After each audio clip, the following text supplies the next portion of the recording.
दोस्तों आपको पता होगा जब भी हम बैंक से लोन लेने जाते हैं तो हमारा सिविल स्कोर चेक किया जाता है बैंकों के द्वारा, क्योंकि सिविल स्कोर एक व्यक्ति की फाइनेंशियल रेपुटेशन बताता है कि ये व्यक्ति बैंक लोन कितनी आसानी से चुका सकता है, चुका भी पाएगा या नहीं पाएगा। सीधे अपनी आम बोलचाल की भाषा में बोले तो व्यक्ति का लेन देन कैसा है, ये उधार वापस दे सकता है या नहीं दे सकता है। आपको पता होगा जब भी हम मार्केट में भी किसी को पैसे उधार देते हैं तो उसकी रेपुटेशन चेक करते हैं कि सोसाइटी में, समाज में उसकी पेट कितनी है, मतलब उसकी लेन देन अगर अच्छी नहीं है, दोस्तों में, समाज में, परिवार में अगर उसके पैसों के लेन देन के मामले में वैल्यू अगर खत्म हो चुकी है, रेपुटेशन डाउन हो चुकी है, तो फिर उस व्यक्ति को कोई उधार नहीं देता है। सिंपल ये होता है, राइट। तो ठीक ऐसे बैंकों में भी सिस्टम लागू होता है कि व्यक्ति का सिविल स्कोर चेक किया जाता है, जो ये दर्शाता है कि आपने मान लीजिए पिछला कोई लोन लिया, समय पर चुकाया कि नहीं चुकाया, उसकी किस्त समय पर भरी कि नहीं भरी। तो अगर आपका सिविल स्कोर खराब हो गया तो बैंक आपको लोन वापस आसानी से नहीं देते हैं, और अगर देते भी हैं तो फिर बहुत ही ज्यादा हाई इंटरेस्ट रेट यानी ब्याज दरें बहुत ज्यादा देनी पड़ती है। तो ये तो आप समझ गए होंगे सिविल स्कोर क्या होता है, बैंक क्यों चेक करते हैं इसे। अब समझिए भारतीय रिजर्व बैंक आरबीआई की तरफ से सिविल स्कोर के नियमों में बदलाव किया। अगर आप भी लोन लेने जा रहे हैं तो ये जरूर जान लें, वरना आपको कुछ दिक्कत हो सकती है। सिविल स्कोर को क्रेडिट स्कोर भी कहा जाता है, और ये कर्ज लेते वक्त इसकी अहमियत काफी ज्यादा बढ़ जाती है। अगर आपका क्रेडिट स्कोर अच्छा है और आप इससे जुड़े बाकी पैमानों पर भी खरे उतरते हैं तो फिर आपको झटपट लोन मिल जाता है, बैंक आनाकानी नहीं करते हैं। लेकिन जैसा कि मैंने आपको बताया, क्रेडिट स्कोर खराब होने पर कर्ज या क्रेडिट कार्ड मिलने में भी काफी दिक्कत होती है। अगर आपका सिविल स्कोर खराब है तो क्रेडिट कार्ड भी आसानी से नहीं मिलेगा, आपको पर्सनल लोन भी नहीं देते बैंक। फिर लोन देंगे तो या तो आपको कार लोन मिलेगा या आपको आपकी प्रॉपर्टी के अगेंस्ट में होम लोन वगैरह मिल जाएगा, वो भी हाई इंटरेस्ट पर। कई बार तो बैंक या एनबीएफसी सीधे मना ही कर देते हैं कि हम नहीं दे रहे, चल भाग यहाँ से। तो अब देखिए भारतीय रिजर्व बैंक यानी कि आरबीआई की तरफ से क्रेडिट स्कोर को लेकर बैंकों और वित्तीय कंपनियों के लिए एक नया नियम जारी किया है। खुद आरबीआई गवर्नर शक्तिकांत दास की तरफ से ये ऐलान किया गया। आइए देखते हैं दोस्तों कि ये नया नियम क्या है और इससे बैंकों के ग्राहकों पर क्या प्रभाव पड़ सकता है। तो पहले जो मतलब पुराना अभी मौजूदा नियम है उसके मुताबिक आपका सिविल स्कोर या क्रेडिट स्कोर हर एक महीने में अपडेट होता है, ठीक है। हर महीने के हिसाब से आपकी सिविल कम या ज्यादा होती है, आप या डाउन होती है।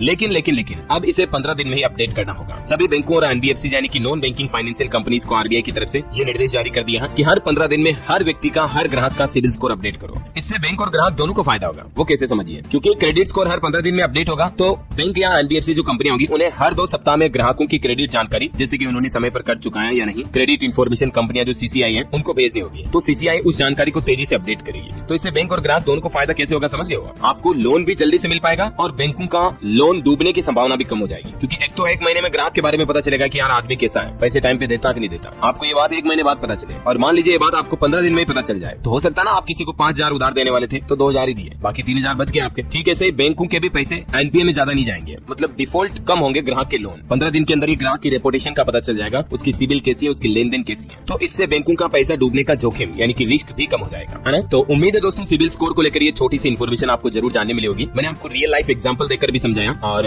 अभी भी आपके मन में इससे संबंधित कोई सवाल है तो बिल्कुल बेझिझक मुझे नीचे कमेंट करके पूछेगा। बाकी इस वीडियो को लाइक और शेयर करना, डीएलएस न्यूज चैनल को सब्सक्राइब करके बेल आइकन जरूर दबा देना रोजाना ऐसी इन्फॉर्मेटिव काम की खबरें देखते रहने के लिए। जय हिंद, जय भारत, वंदे मातरम।